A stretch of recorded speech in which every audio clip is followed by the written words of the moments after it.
All right. Greetings, everyone. Thanks for joining us tonight for our first actual webinar of 2023. So this is exciting.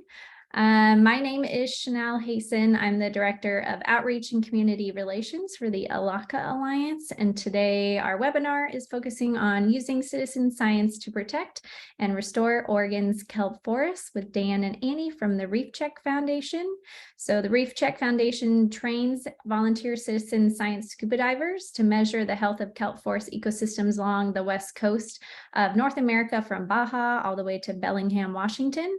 And in Oregon, teams of Reef Check divers have not just surveyed along the coast, but also have been contributing to the restoration projects as part of the Oregon Kelp Alliance. So you'll learn a little bit more about that in a couple minutes. I'm first just going to talk about the Elakha Alliance and who we are real quick. So who are we and what are we doing? So we are a nonprofit based here in Oregon, trying to return sea otters back to the Oregon coast. They were hunted for their fur, and by 1910, that's the last known trade of a sea otter pelt in Oregon. So sea otters are a keystone species, so it's really important to return them back to Oregon to help create a more robust and resilient marine ecosystem. So that's actually me scuba diving. I don't know if you couldn't tell because you can't see my face at all. That's just at Redfish Rocks. So that's near some of the sites that the Reef Check divers go to. And you can already see at the bottom of the holdfast of that bull kelp, the urchins have been chomping down on that. So you'll learn, I'm sure, a lot more about that in a couple minutes.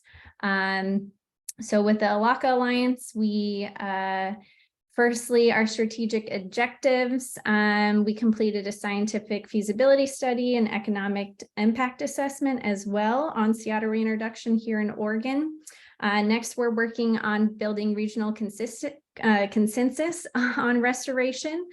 So that's really what we're working on this year, is to go more up and down the coast and have meetings and work with stakeholders to understand their concerns, so we can work through and make sure that this is a positive reintroduction effort.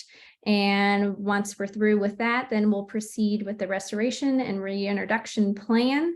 Obviously, that's very huge task to do. So if you want to learn more about that, we'll have some webinars just focusing about that pretty soon.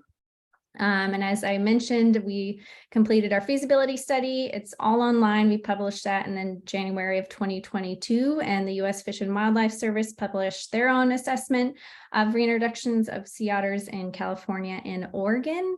And they both said that it is feasible. So that's wonderful. Here are some of the chapters of our feasibility study that you can view online if you really love learning.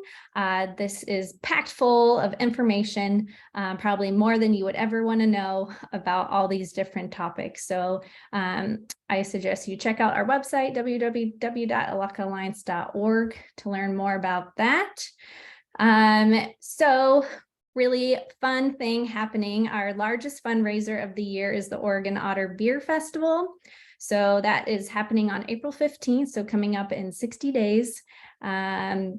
Here in Portland at the Oregon Museum of Science and Industry. So this is a really fun event. We have 14 local breweries who made a sea otter themed beer, so you get to taste them all. We have an amazing raffle and silent auction of international artists and local organizations who have donated their artwork, and also some fun prize packages as well.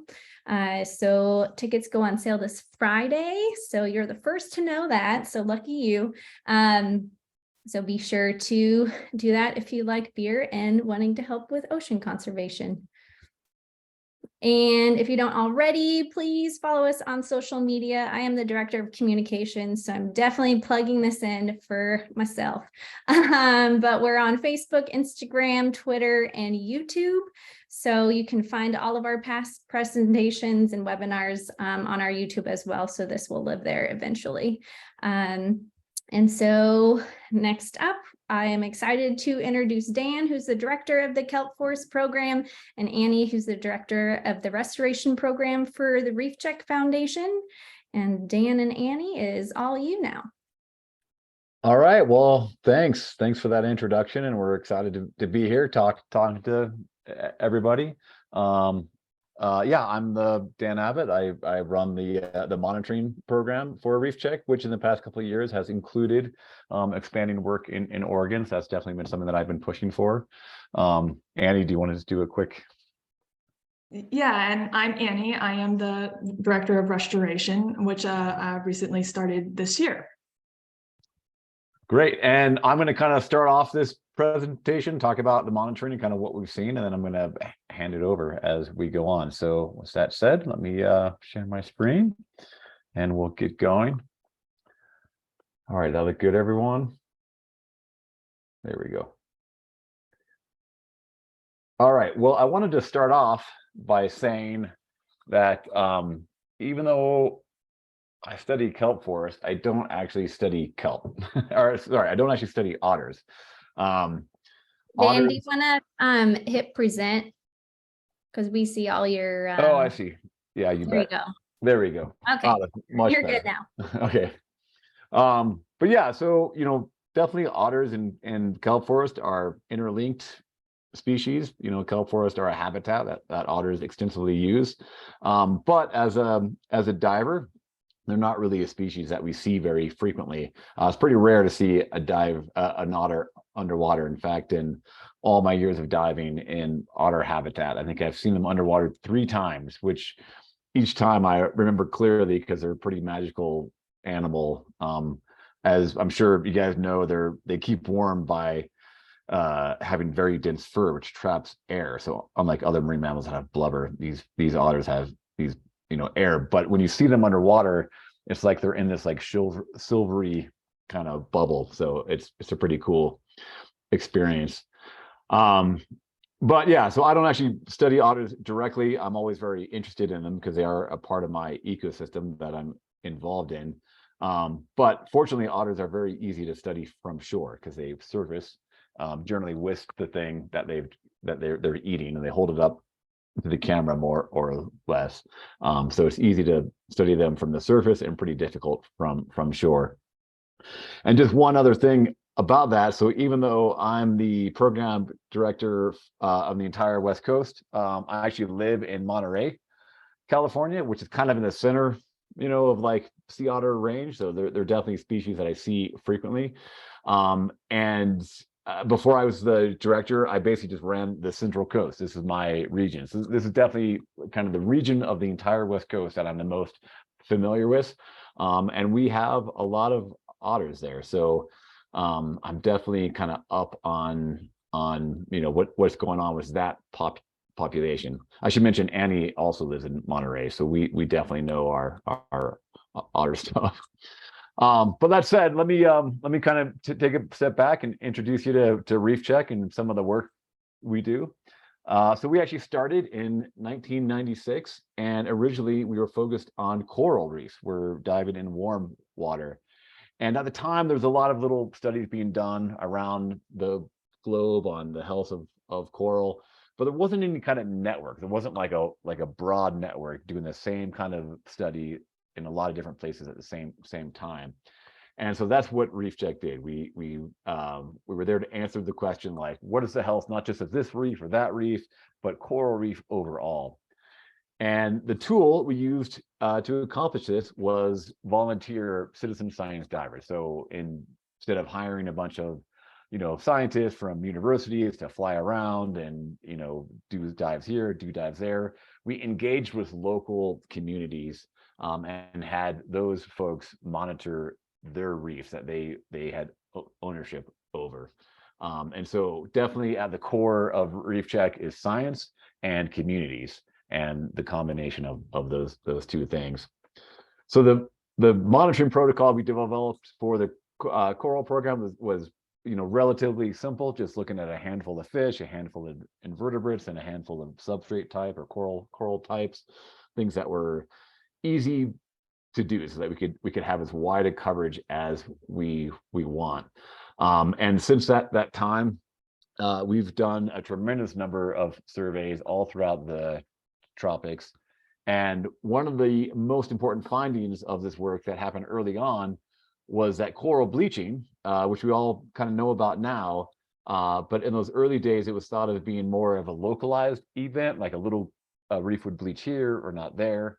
But our network of surveys and sites, and in all these different countries, was able to show that these bleaching events were clearly a global event, which was big news back then. And of course, as time has gone on, the oceans have gotten warmer. We've continued to track the effect of these warming events. So kelp, though. So in 2006, we started a Reef Check California program, looking at kelp forest in California to foster the sustainable management of these ecosystems. And unlike the tropical program, or I guess similar to it, but different, there wasn't it wasn't useful just to have that kind of snapshot or that kind of just a handful of species. What was valuable for the temperate program was a lot more in-depth data. So the kelp forest program looked at almost 80 species of fish, invertebrates, and algae or kelp, plus this substrate characterization we call uniform point contact, or UPC. So definitely kind of a level up from what we were expecting our tropical surveys. But we used the same tool. We used Reef Check volunteer scuba divers. And so these are people that were invested in the community, invested in these ecosystems. As divers, folks have a unique experience in these areas, and we were offering folks an opportunity to give back. And it's gone really well. So we've been around for 17 years now. In California, we've set up a network of MPAs right around the time Reef Check was starting. So a lot of the work we have done is measuring the success of the MPA program. We've expanded from 18 surveys in 2006 to over 117 in 2019. And we got solid coverage of the whole state. So we were feeling pretty proud of ourselves. Like, it took a while to grow, but kind of job done. Like, here we are up and down the coast, really kind of giving a good picture of the health of the kelp forest along the coast. But it did occur to us that the ocean actually extends beyond the borders of California, and most of you on the call probably knew this, but it took us a little bit, to come to terms. It's a little hard to see on this map, but if you look both at the bottom corner here and then also at the top where these red arrows are, you can actually see the coastline extending beyond the coast of California.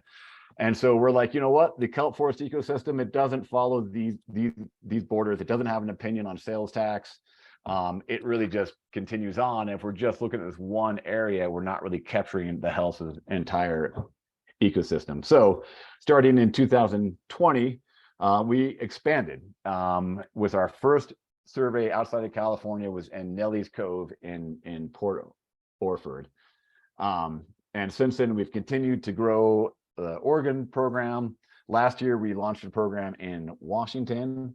And, so now we actually have pretty robust programs in both states. I mean, they're new, but we have we have a full-time staff person in Oregon, full-time staff person in Washington.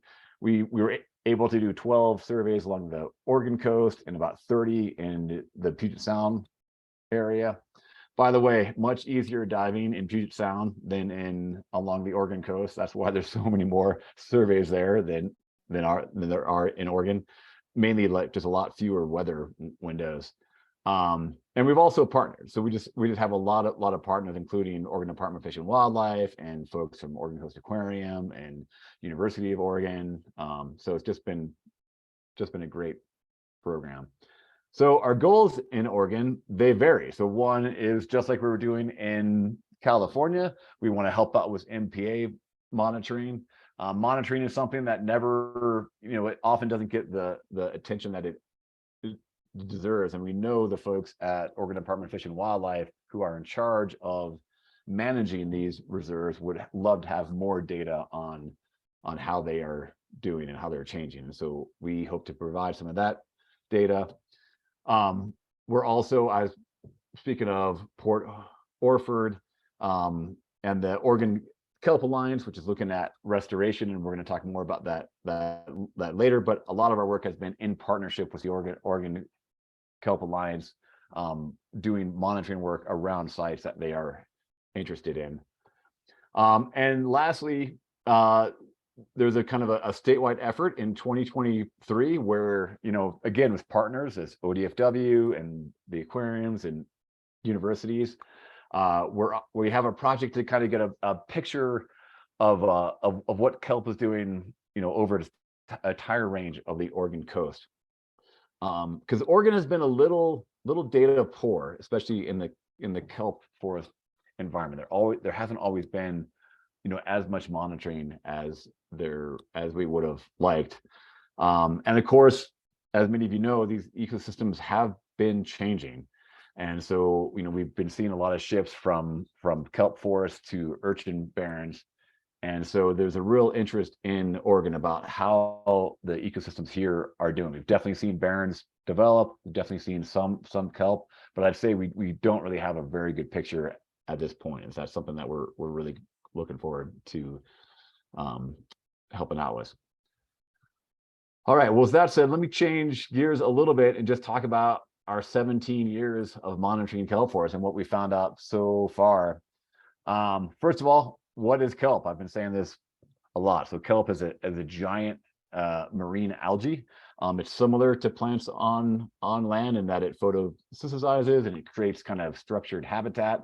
But other than that, it's pretty different species. It's like I said, it's a macroalgae, a large algae.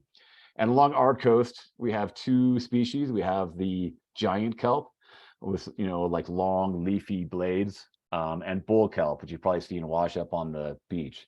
Oregon is almost all bull kelp, although there is like a few, or at least one patch that I know of giant kelp along the Oregon coast. Giant kelp tends to do better in more protected waters, and bull kelp and more exposed, and the Oregon coast is definitely exposed. Here's kind of a picture of what giant kelp looks like, a giant kelp forest. And I should also mention that these two kelps are canopy kelps, the ones that go top to bottom, but there's a lot of other species like understory kelp that don't reach the surface, that you'll never see unless you're unless you go down there and look for them. But here's a picture of a giant kelp forest, and here's a picture of a bull kelp forest. And of course, we love kelp, but it's not just the one species that we care about. There's fish, there's invertebrates, there's all sorts of, the kelp provides like a habitat and a home for a large variety of species. But there are issues like all up and down the coast. There's issues facing kelp forests. So in Washington and Puget Sound, there's been kind of just a steady decline, and we're kind of seeing like kelp beds blink out in real time. Oregon and Northern California, there's been a dramatic loss of kelp since the heat wave that happened in 2014 and 2015, and we're going to talk more about that in a second. Central Coast, there's kind of a patchy loss of kelp, so not the same kind of real distinctive loss, but definitely we're seeing impacts. It is worth noting we have otters in Central Coast, so that might be part of the reason why we're seeing a different response there than other areas. And in Southern California, and actually down into Baja, there's a kind of invasive algae, like not a kelp, but an invasive algae that's kind of spreading.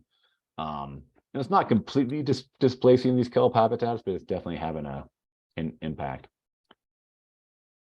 And again, it's not just kelp, right? So one thing that really hit us hard in Northern California was when they closed the abalone fishery, which is something that I've done since I was a kid. Kind of was my whole introduction into marine biology. And so these implications to what happens offshore can really have like a big impact to communities and people and their livelihoods and their, recreational interest, not to mention impact climate change. So it can be kind of sad. So, but before I go any further, let me just kind of stop and talk about like, well, what happened to the kelp? Like, why are we having these problems, especially on the Oregon coast and in Northern California? So from our data, from our monitoring, we've observed, like a number of things, right? So one big one was sea star wasting disease, which I'm sure many of you have heard about. And these wiped out, sea stars up and down the coast. All species were, declined. But one species in particular, these like sunflower stars, which were these giant sea stars about 3 feet across and had about 20 arms and would move, fast enough where you could watch them move. These pretty much disappeared in that sort of, post 2014, 2015 period. Very few are seen, like maybe 1 a year or 2 a year along the Oregon coast. The other thing we saw was really warm waters, right? So we had this marine heat wave, this blob. I'm not quite sure how it affected Oregon, but I know where we were in California, it caused drought. Like we had like 3 years of drought that we still have not recovered from until this day. And all that warm water that set off the coast and sent all those storms north was just cooked marine life, and was bad for kelp, which really enjoys kind of the colder, oxygen rich water. And then of course we had a big increase in these herbivores, purple urchins. So as sunflowers went down, we had a huge increase in purple urchins. Purple urchins eat kelp, and we saw this dramatic decline in giant kelp. And we saw these ecosystems transform. Like in a matter of months, you would go from a really rich and healthy and diverse kelp forest to an area where it was just urchins and rocks and fewer species, less diversity, and less overall productivity. So those are all things that we saw. Those are all things that we have documented. We watched them, but sometimes it's not always clear like what caused what, right? Like so we know all these things happen, but how do they interlink? Like what's the ultimate cause? So I think the original story that folks told, and I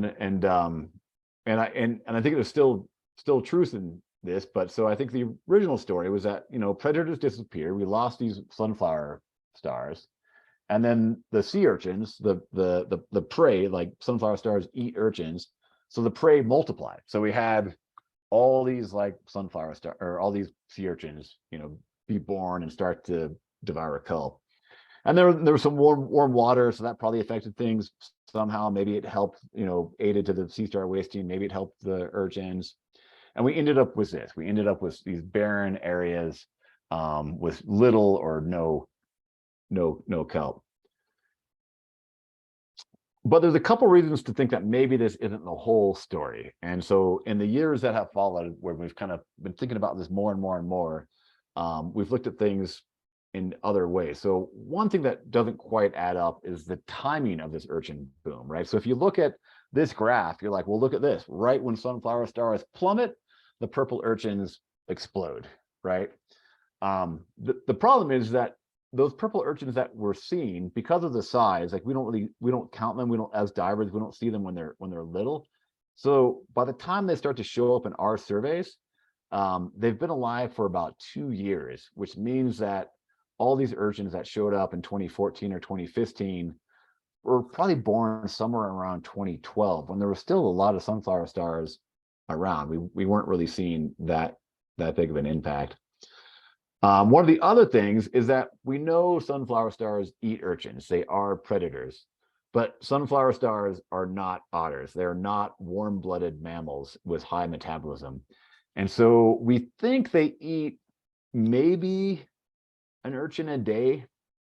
That's about it. And we're seeing, thousands of urchins, and there was always sunflower stars around, but not to the same order of magnitude.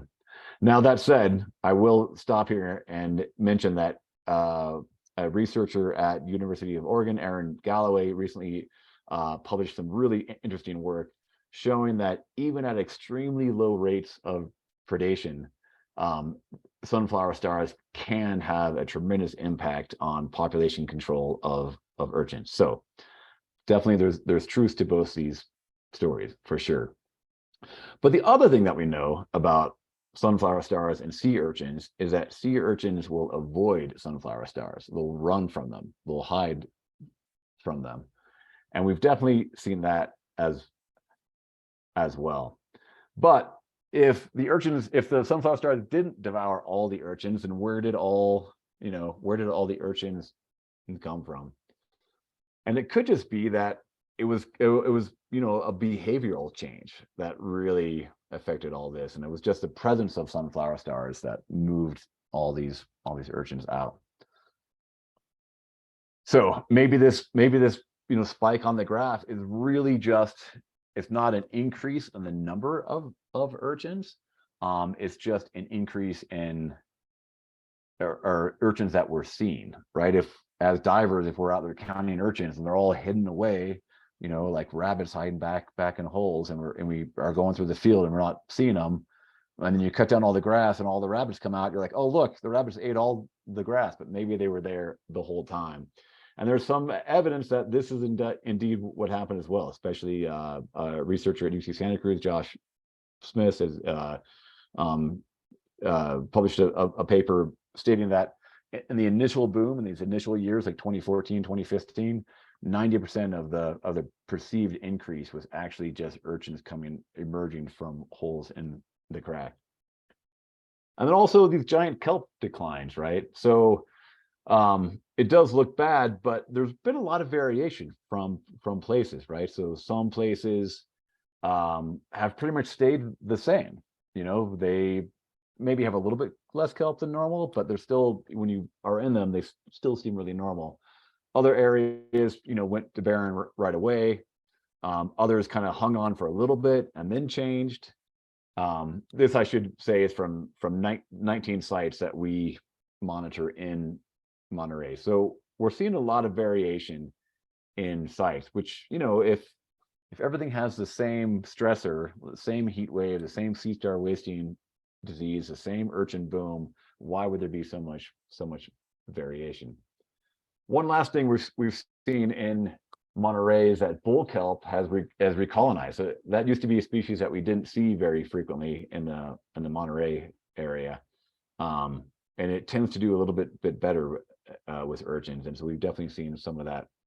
Some areas have gone from giant kelp dominated forests to urchin barrens to bull kelp dominated forests. So that's been a very interesting story as well. So here's this story again, or maybe this is just like another version of the same story, which is that predators disappeared. And then we had this marine heat wave, and maybe the heat wave, just caused some poor kelp years, and the kelp just died off, not because it was being eaten, just because it was, bad water. It was too warm. And now the urchins didn't have enough food, and so they came out of their cracks, and they switched to an active feeding behavior where they're roaming around on the reef, eating kelp. And we ended up with this. We ended up with some barrens or a lot of barrens, but still some patches of kelp. So I think there's merit in both of those stories, and I don't think either one is 100% correct. And as scientists, I think we're still very interested in all these questions about how these different things have interacted with each other. One thing I will say is that since the marine heat wave in 2014 and 2015, things have been pretty stable. Like, we do see some areas switch one way or the other, but we haven't seen any dramatic changes like that we saw in those years. All right, now I know probably the questions that are in most of your minds right now, which is like, well, what about otters, right? Because otters eat urchins as well, and otters, are have often been framed as being this keystone species where otters will go in and they will eat all the urchins and transform an area back from a barren to a kelp forest. And in Monterey and on the Central Coast, unfortunately, that is not something that we have really seen. And what we've learned from work, again, by Josh Smith out at UC Santa Cruz, is that otters don't really want to feed on the urchins that are in barrens because they don't have a lot of food in them. And so they will, they've watched otters go to a barren, dive down, pull up an urchin, crack it open, look at there's nothing inside, throw it away, and then move somewhere else. So big news flash, otters aren't stupid. Like they know what they're doing. Just like commercial fishermen, they also don't want to fish these urchins that are in these barrens. But otters do eat urchins that are in kelp forest, and so it's thought that otters can kind of protect these kelp forests and increase the resiliency of these areas by eating urchins that are in the kelp forest. And one thing they have seen, otters can also be kind of picky eaters, and they kind of learn how to eat a certain thing. Then they all have like slightly different diets, but otters that specialize in eating urchins have increased over this time period. So there's more and more otters along the Central Coast that are eating urchins. And it also, like the number one mortality of otters along the Central Coast is accidental bites from white sharks. And I say accidental because the white sharks don't eat them. They just bite them to see if they're a food item, and then they generally let them go. And otters that are in kelp have shown to be less likely to be bitten by white sharks. So it's this fascinating thing where it kind of goes both directions. The otters protect the kelp, and the kelp protects the otters. All right, now I did want to talk about just real quick on these different regions. I kind of touched on this a few times. But one thing that we have seen is we've seen, like I said, these different regions, say Oregon, Northern California, the Monterey Peninsula, and the Big Sur Coast, which is south of Monterey along the Central Coast. These four regions have, behaved differently. Oregon, we don't have that much data on, but we think it's pretty similar to Northern California.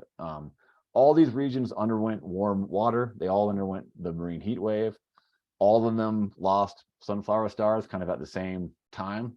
Sea otters are present in Monterey and Big Sur, but absent in Oregon and Northern California. And the sea urchins. So immediately after, this heat wave, we saw urchin populations, skyrocket and continue to increase in Oregon, Northern California, and Monterey. But Big Sur, not so much. Urchin population stayed pretty low until recently, until maybe the last four years, maybe 3-4 years, and now we've really seen them start to like ramp up. And then kelp. So we lost kelp in Oregon, we lost kelp along the Northern California coast. Monterey and the Central Coast is kind of a mixed area where there's kelp in some areas and barrens in other areas. And Big Sur had been, I'd say, pretty much zero barrens, at least at all the sites that I have dove, until the past 2 years. And now we're starting to see the development of small barrens, and we're not quite sure again what the story is, like what is going on with these small areas. So definitely something that we're very concerned about, which brings us to the question, which is that if otters are not these ecosystem engineers that we hope they were, that they would go and convert these urchin barrens back to kelp forest, maybe we can do it. So what about us? What about kelp forest restoration? And with that, I'm going to turn the microphone over to Annie. All right, thanks, Dan. So yeah, I'll continue and talk a little bit about our restoration sites and some of our efforts that we've been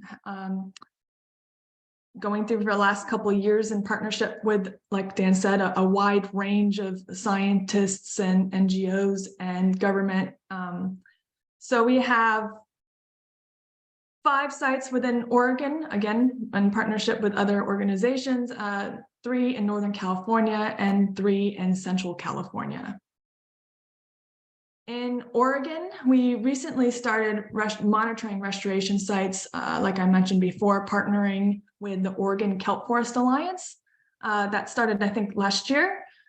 So that's Cape Lookout, Cape Kiowanda Rock, Drake Point, Nellie's Cove, and Macklin's Cove. And basically, we're using some of the learnings that we've had done from other restoration sites in California within these sites that are just starting in their community-led efforts. So I'm just going to focus on, as I mentioned, the two key sites that we've been involved with in California that are kind of informing other restoration sites across the coast. And that is Noyo Bay in Mendocino and Tinker's Reef in Monterey. So this is Noyo Bay, which is right next to the harbor. We have a restoration site that's in red here and the control site within the same bay in green. And so what we're doing is similar to what Dan had just mentioned, we're looking at how we can remove urchins from the system and if kelp can come back. So the way we do this is that we partnered with the local commercial urchin divers who hand harvest urchins. Yeah, like that, yeah. To remove urchins from the system. And then we did some ecosystem monitoring with our Reef Check surveys to assess if the kelp can come back. So urchins were started to remove in July 2020, and then went through to December 2021. And within that time frame, we removed, the urchin divers removed 45,118 pounds of purple sea urchins within the Mendocino region. So just quickly to go over our results within this bay, you see our seasonal ecosystem surveys along the x-axis at the bottom here. And then this is focusing specifically on purple urchin densities, which is the number of urchins per meter squared. And so what we see is that this teal line is the restoration. So we can see that obviously the commercial hand harvest divers did a really good job in removing urchins, while the control site on the other side of the bay actually increased. And I think the other important thing to note here is that what we were looking for is if we removed urchins to less than 2 urchins per square meter, this was like a theoretical threshold, and what we thought that if they were low enough, that kelp could come back. And I want to also point out that we didn't want to remove them to completely zero, because what Dan had suggested before is that they are native, natural consumers of kelp, but we wanted to remove them enough densities so that kelp can come back. And this is the bull kelp results here. So similar, we had the seasonal ecosystem monitoring in 2020 and 2021, and then looking at the same bull kelp density. So again, number of kelp that we saw per meter squared. And we saw a significant increase starting in the spring of 2021 after the commercial hand harvest were removing urchins, and then went on from summer and fall. And this was about a 20%, this responded to have about 20% of the historical kelp forest densities within that region.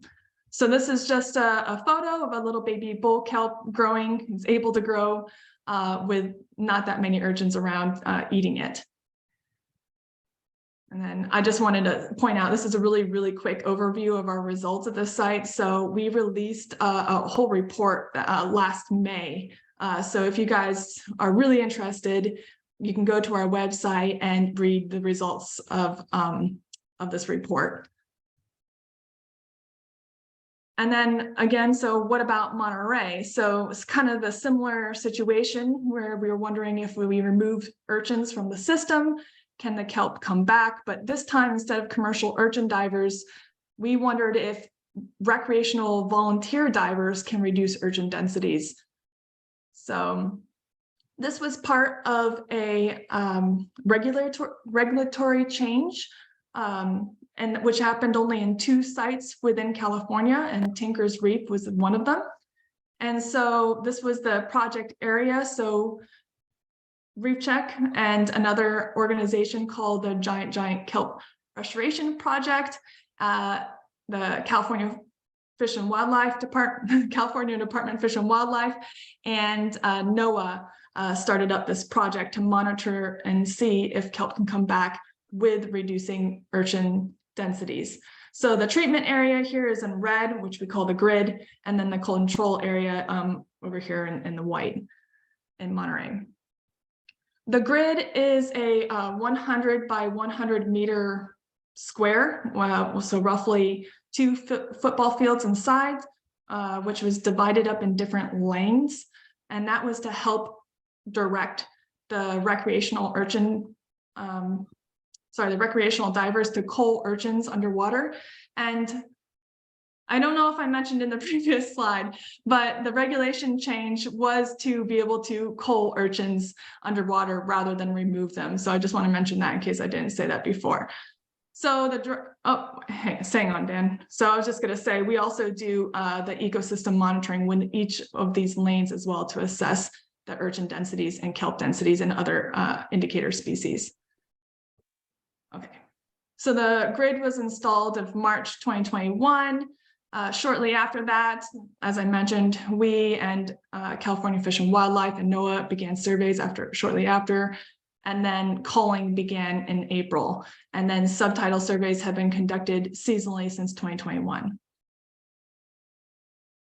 So over the last couple of years, the Giant Kelp Restoration Project, or Keith, the leader of that organization, has been organizing all the culling efforts from recreational divers. Has now 186 specially trained divers, over 1,000 dives logged, and they estimate that they've culled 563,000 urchins within the last couple of years.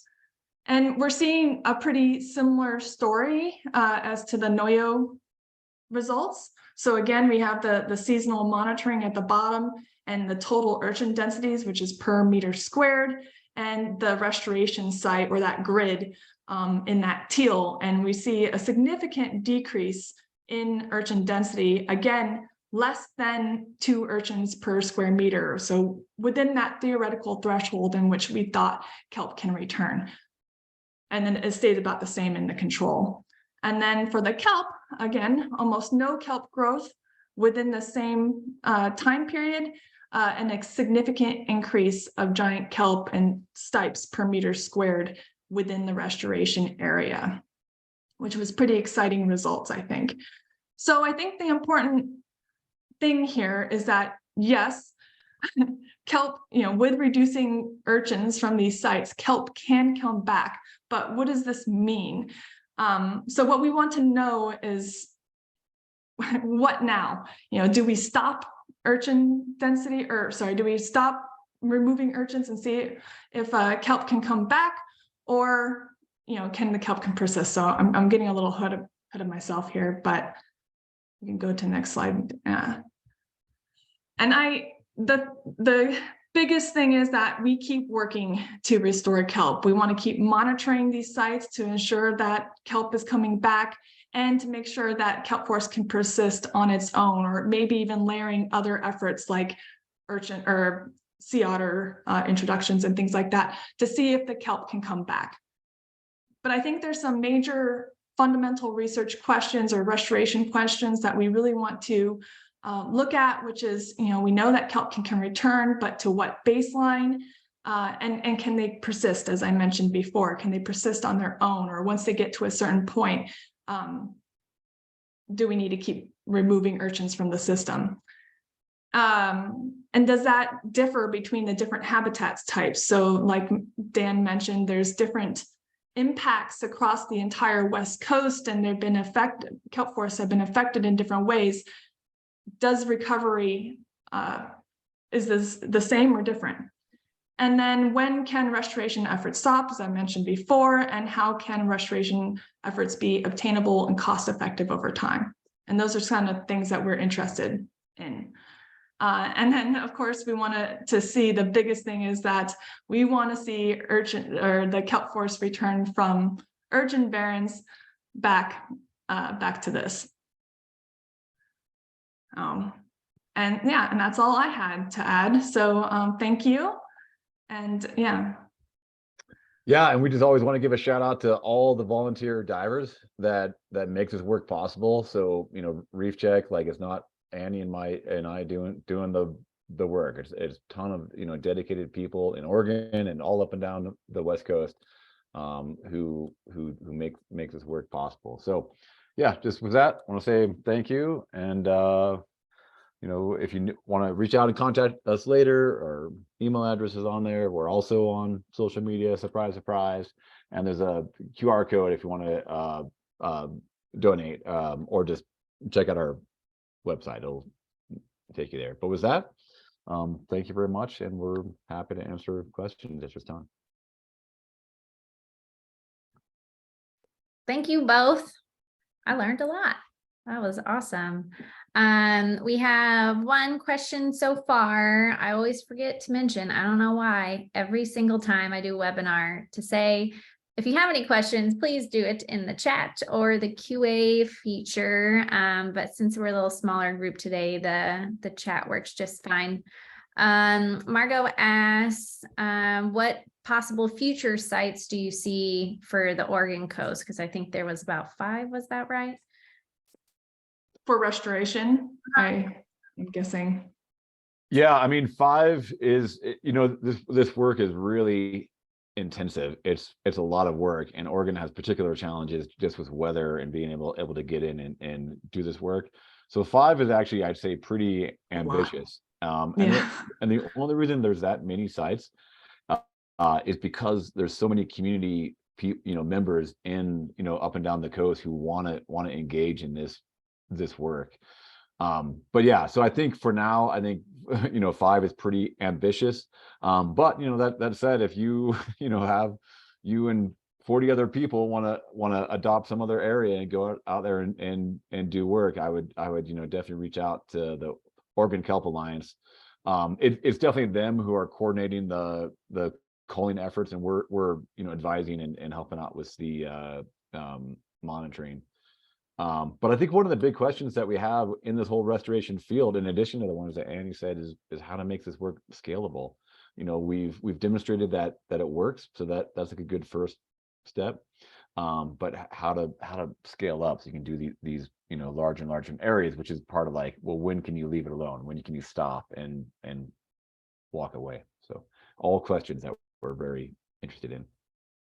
Yeah, I guess if you had the resources to do it, is there any particular sites on the Oregon coast you would think is a good hotspot to do restoration off the top of your head? I mean, I think the ones that we're targeting are really good. I think, you know, Nellie's Cove is a you know, really great site. Chief Gowanda Rock, beautiful site. I saw the biggest wolf eel I've ever seen in my life there.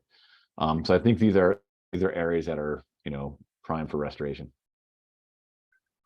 Awesome. How does somebody get involved in the Oregon Reef Check program, Dan?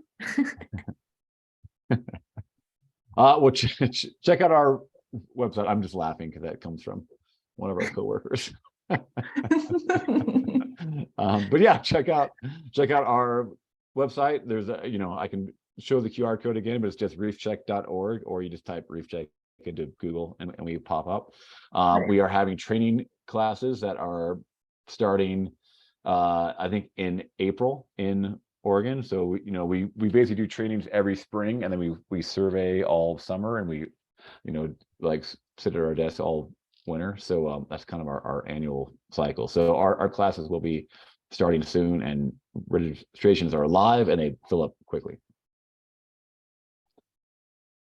Nice. Different in oh, sorry, go for it. I'm just going to read it out loud because yeah. we watch it on Zoom later, you know, the thousands of people watching this, they won't see the questions. So is restoration expected to be different in Washington due to different underlying causes? Yeah, very much so. So, you know, like I talked about the whole West Coast and kind of these differences we're seeing in different areas. Washington and the inland waters, or like the Puget Sound waters, are really undergoing, you know, very different dynamic. So they're not seeing the explosion of urchins that we're seeing. Their kelp losses are still being understood.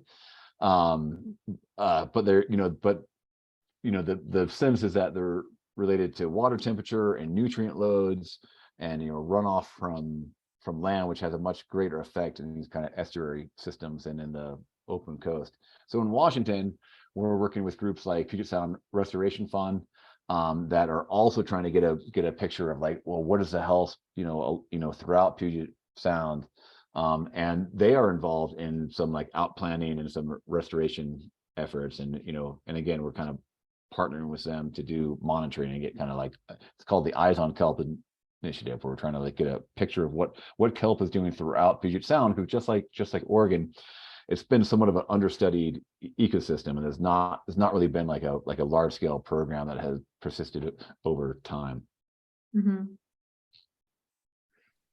Nice. How did you both get involved in Reef Check Foundation? Annie, you want to go first? You actually have a pretty Sure. good story. Yeah. I first got started with Reef Check back in 2011 with Reef Check Australia. I was studying abroad and doing my graduate degree, and just started volunteering with the program, and kind of just stayed with the program ever since. And then I've recently moved back to California, and just kept going. I couldn't stay away from the Reef Check program, but definitely started with volunteering, and then worked myself up. Yeah. Worked Yeah. my way up. I also started as a volunteer. I was a diver in California. I studied biology in college and scientific diving, but it was just this ecosystem, like as a diver, is an area that is a place that we're like uniquely able to experience, and it was always just something that I was really motivated to work in. And I loved volunteering for Reef Check because it allowed me to dive with other people who felt the same way about this ecosystem that I did, and wanted to give back. So I started as a volunteer, then started teaching classes, and here I am many years later. Nice. Annie, where did you study in Australia? Well, I should say that I started in California. So I went to UC Santa Cruz, and then I did a year abroad at University of Queensland. And that's then, where I did a year abroad. Yeah. What time or what year? 2009. Yeah, so I was there 2010, 2011. Oh man. And then I started interning, yeah. And then I ended up going to grad school at James Cook University up north. And then was a coordinator for Reef Check Australia up there for a while. How fun. We're I also had to come back to the cold water. None of that warm water stuff. Who likes warm water diving anyway? Yeah. What's even the point? Does anyone have any more questions? Oh, somebody did a Q&A. Hold on one second. Oh, Danielle also studied abroad there and got interested in diving as well. Yay, look at all of us diver friends. Reunion time. Reunion at the Beer Fest in Portland.